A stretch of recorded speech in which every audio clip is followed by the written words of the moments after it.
UFL fans, and just like that, Week 6 of this year's UFL is in the books.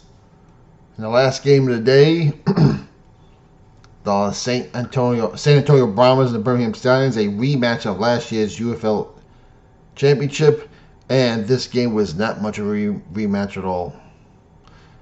You know, I said last video that the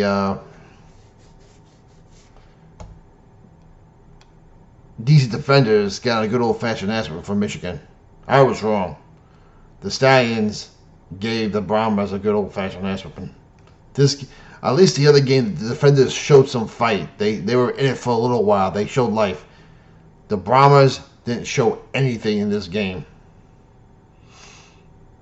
As a result, Birmingham is now 4-2 in first place and had the tiebreaker over the Michigan Panthers. San Antonio Brahmas are now 1-5 and falling fast. This game wasn't pretty at all. 313 yards to 178 yards for Birmingham altogether. They dominated on the passing game. They dominated the running game. Almost 10 minutes more of time possession. Almost 22 more offensive plays altogether. They had 10 more first downs. There was just nothing exciting about this game. And I had a feeling that this would be the boringest game of the week. And I was right. Unfortunately, I was hoping we get 4 competitive games like we almost did last week.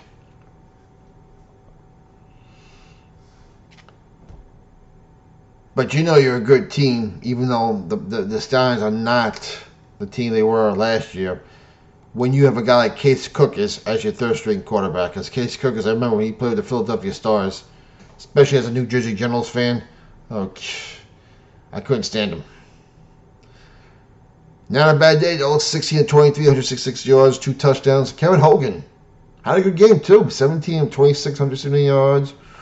1 bad interception. But there was just no life in this team whatsoever.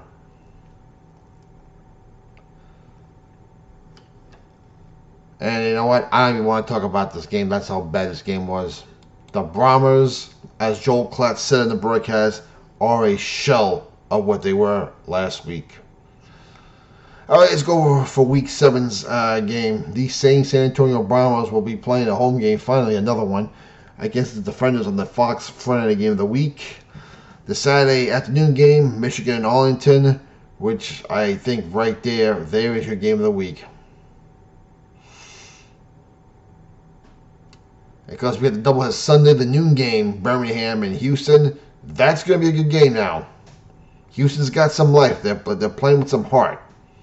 Now, whether they can be a good team like Birmingham and so be competitive, we will see. But at least a few weeks ago, I said this game was going to be terrible. This is going to be a good game. And, of course, we'll finish up with the Battlehawks and the Showboats, which, listen, say what you want with the Showboats. Unlike the Brahmas, they're showing life. They may be 1-5, but they're showing life. Let's get the team rankings right away. Number 8, I'm putting the San Antonio Brahmas. I'm sorry. This season is fading fast. They don't have a quarterback. The coach situation's terrible. I don't think Peyton's going to be coaching them next year anyway, the way things are going. So they're number 8. Number 7, Memphis is number 7. They're playing better. They're showing life. They're showing some toughness. They're actually showing a lot of toughness. So I got them at number 7. Number 6. I am going with the Houston Roughnecks. Roughnecks are playing better. They're in playoff contention. They're 1 game behind both the Panthers and the Stallions. I have them at number 6. And this is where it gets tough. I'm putting the Stallions at number 5 right now. I know they're the 3-time champions. And I could be wrong next week, but someone's got to be number 5. I'm going the Stallions. Number 4. I am going. No, I'm sorry. My number 5 team is the Renegades. The Renegades have given away 2 bad games. They're 3-3. They're number 5. The Stallions are my 4th team. And this is where it gets tricky because these teams have beaten each other up. But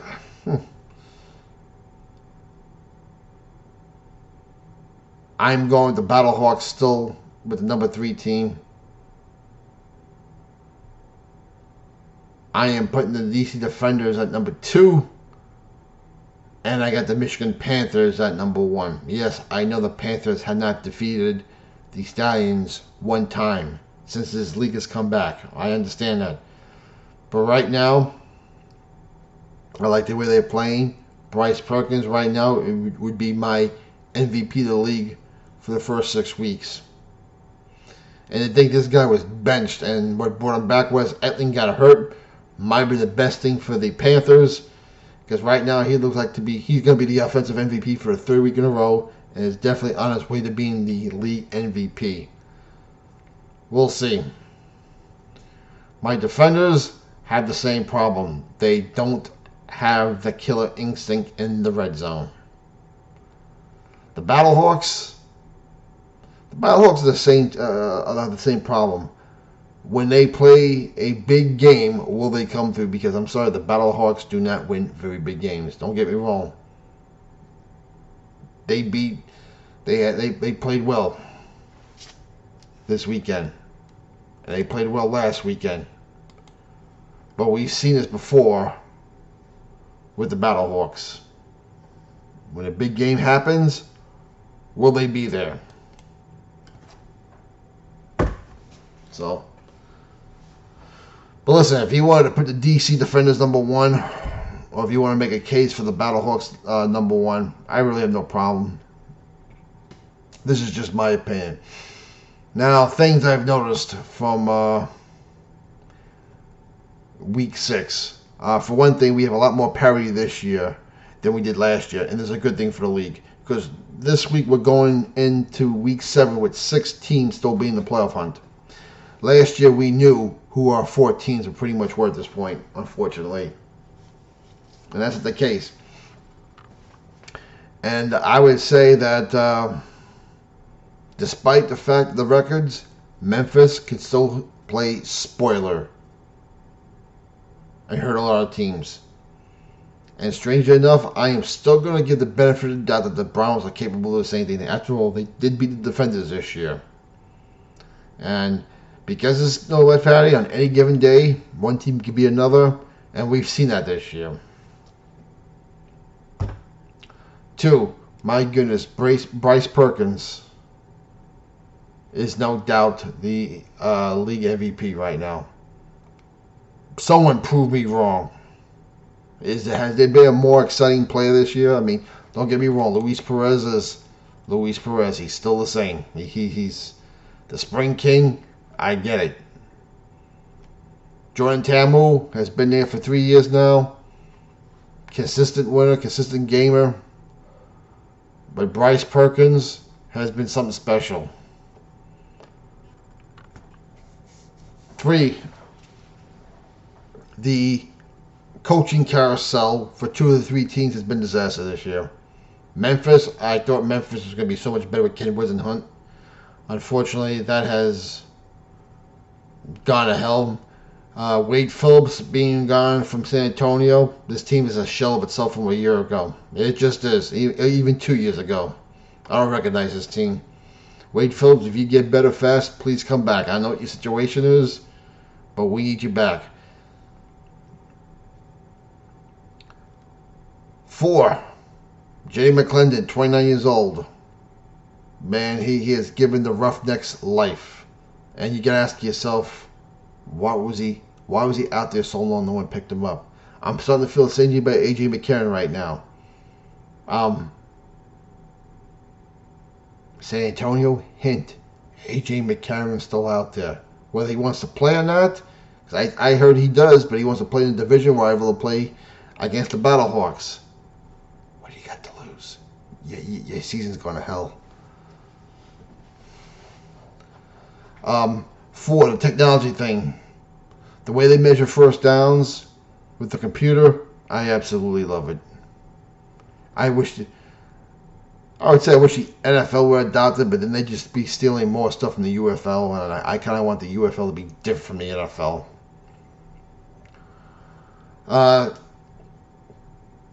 5, a lot of people are making it saying that the whole super challenging is stupid.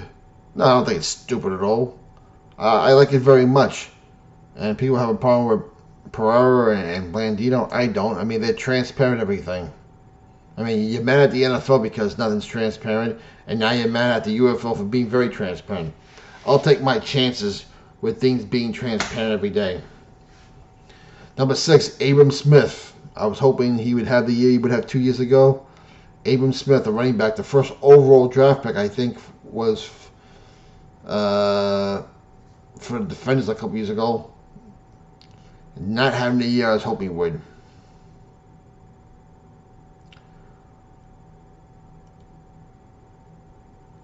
And I think that's pretty much it from what I could see for stuff that I've noticed about this league this week. Offenses have come more even with the defenses. We see some great defenses this year. The Panthers' defense is consistent.